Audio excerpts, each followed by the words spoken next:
Hey everyone, this is சாரா. இன்றைக்கி நான் பயங்கர எக்ஸைட்டடாக இருக்கேன். எதுக்குன்னு கேட்டிங்கன்னா, இன்றைக்கி டிபார்ட்மெண்ட் ஃபங்க்ஷன், அதாவது எங்களோட ஃபேர்வெல். ஸோ அதுக்காக காலையில் எழுந்து குளித்து ஸ்ட்ரைட்னிங்லாம் பண்ணிட்டு பயங்கரமாக ரெடி ஆகிட்டேன். அண்ட் சாரி, அதுக்கப்புறம் பஸ் ஏறி கிளம்பியாச்சு. கிளாஸ் போயிட்டு பார்த்தா கேர்ள்ஸ்லாம் ஃபோட்டோஷூட்டில் பயங்கர பிஸியாக இருந்தாங்க. 10:30 மணிக்கு ப்ரோக்ராம் ஸ்டார்ட் பண்ணுறேன் அப்படின்னு சொல்லிட்டு 1 மணிக்கு தான் ஸ்டார்ட்டே பண்ணாங்க. அதனால் எல்லோரும் பயங்கர கடுப்பாக இருந்தோம், அதோட பசியாகவும் இருந்தோம். அண்ட் கடைசியாக உள்ளே கூப்பிட்டு ஒரு ரோஸெல்லாம் எங்களுக்கு கொடுத்தாங்க. அண்ட் அதுக்கடுத்து உள்ளே போய் பார்த்தா நல்லா பலூனில் சிம்பிளாக டெக்கரேஷன் பண்ணி முடிச்சிருந்தாங்க. அண்ட் அதுக்கடுத்து ஸ்டேஜ் ஃபார்மாலிட்டிஸ் எல்லாம் முடிச்சாச்சு.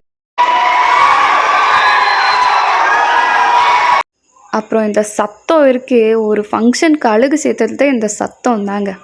அதுக்கடுத்து கல்ச்சுரல் ப்ரோக்ராம்ஸ்லாம் ஸ்டார்ட் பண்ணிட்டாங்க. நானும் வேக வேகமாக ஓடி போய்ட்டு ட்ரெஸ்லாம் மாற்றிட்டு வந்துட்டேன். இந்த ட்ரெஸ் எதுக்கு மாற்றினேன் அப்படின்னு கேட்டிங்கன்னா, நாங்கள் ஒரு ஸ்கிட் பண்ணோம். இதுதான் அந்த ஸ்கிட். இது என்னென்னா, விமன் எம்பவர்மெண்ட் பற்றி பேஸ்டாக நாங்கள் பண்ண ஒரு ஸ்கிட். இதில் சொசைட்டியில் விமன்ஸ்லாம் எந்த மாதிரியான ப்ராப்ளம்ஸ்லாம் ஃபேஸ் பண்ணுறாங்க, என்னென்ன சுச்சுவேஷன்ஸ்லாம் அவங்கள தாண்டி போகுது அப்படின்ற ஒரு கான்செப்டில் எடுத்தோம். அண்ட் எல்லாருக்குமே இந்த ஸ்கிட் பார்க்குறப்போ ரொம்ப மோட்டிவேஷ்னலாக இருந்துச்சு.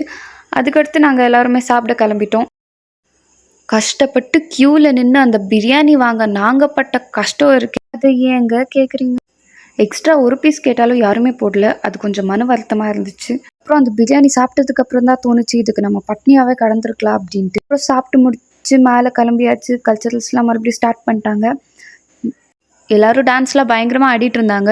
இவங்க தான் எங்களோட பிரின்சிபல். இவங்க டான்ஸ் ஆட மாட்டேன் அப்படின்னு சொன்னாங்க. ஆனால் ஆட மாட்டேன்னு சொல்லிட்டு என்ன குத்துறாங்க பாருங்க. அட இதை விடுங்க, இப்போ நம்ம சம்பவத்தை பாருங்க. நானும் வேக வேகமாக ஓடி போயிட்டு சாரிலாம் மாற்றிட்டு வந்துட்டேன். ஸ்டேஜ் ஏறினதுக்கப்புறம் கேட்டுச்சு பாருங்க ஒரு சத்தம். அந்த சத்தத்தை நீங்களும் கேளுங்க.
இது தாங்க வைப்பு.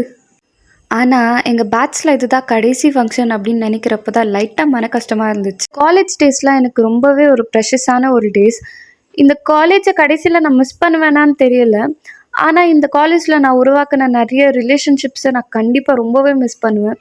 இங்கே கிடைச்ச ஜூனியர்ஸாக இருக்கட்டும், சீனியர்ஸாக இருக்கட்டும், டீச்சர்ஸ் எல்லாருக்கூடையுமே எனக்கு ஸ்பெஷலான நிறைய மெமரிஸ் இருக்குது. இங்கே நான் பயங்கரமாக நிறைய விஷயங்களை எல்லாம் கற்றுக்கிட்டேன். இங்கே காலேஜ் உள்ளே வரப்போ ஒரு டீனேஜராக வெளி உலகத்தை பற்றி அறிவில்லாத ஒரு பொண்ணாக தான் நான் வந்தேன். ஆனால் இங்கே வந்ததுக்கப்புறம் தான் நான் நிறைய லெசன்ஸ் கற்றுக்கிட்டேன். லைஃப் எனக்கு நிறைய லெசன்ஸை இங்கே கற்றுக் கொடுத்துச்சு. அண்ட் இதுக்கு மேலேயும் பேசுனா நான் பயங்கர எமோஷ்னல் ஆகிடுவேன். ஸோ அதனால் அடுத்த வீடியோவில் சந்திக்கிற வரைக்கும் பை ஃப்ரம் சாரா.